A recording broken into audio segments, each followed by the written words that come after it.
Scientists believe that dinosaurs were driven to extinction by a huge comet or asteroid that smashed into Earth some 65 million years ago.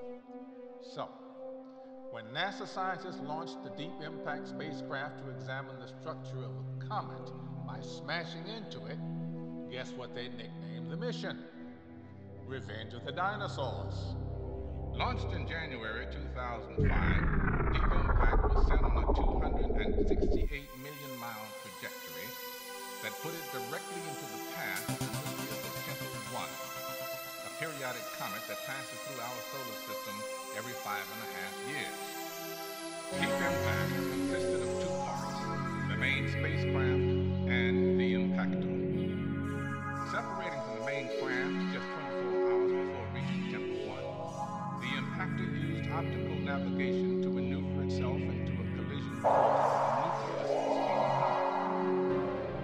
The impactor, with its 820-pound mass of copper, was designed to act as a hammer as it hit the comet.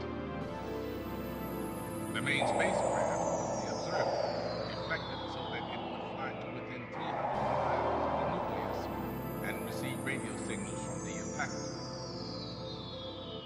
As the comet closed in on the impactor, images were relayed to the main spacecraft. The result was a spectacular view of the comet's nucleus approaching, the highest resolution pictures of the comet ever taken. Then, on the 4th of July, 2005, celestial fireworks occurred on the surface of Comet Tempel-1 as the impactor collided with the nucleus. Traveling at a relative velocity of over 23,000 miles per hour, the impactor hit the comet with the energy of 5 tons of TNT, expecting to make its own crater, some 75 feet deep and perhaps 300 feet across. But the impact plume was so bright and long-lasting that the resulting crater was not seen clearly. Still, among the wealth of science data that came from this bold technique was the startling conclusion. Tempel-1's density is less than 1/3 of that of ice.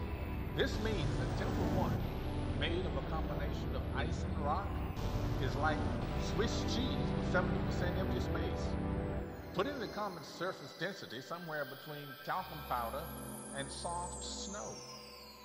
Surprising, but even at this low density, a comet of this size traveling at high velocity is still a threat to our planet. So, just as comets and asteroids sculpted the nature of life on Earth, now life on Earth has sculpted the nature of a comet.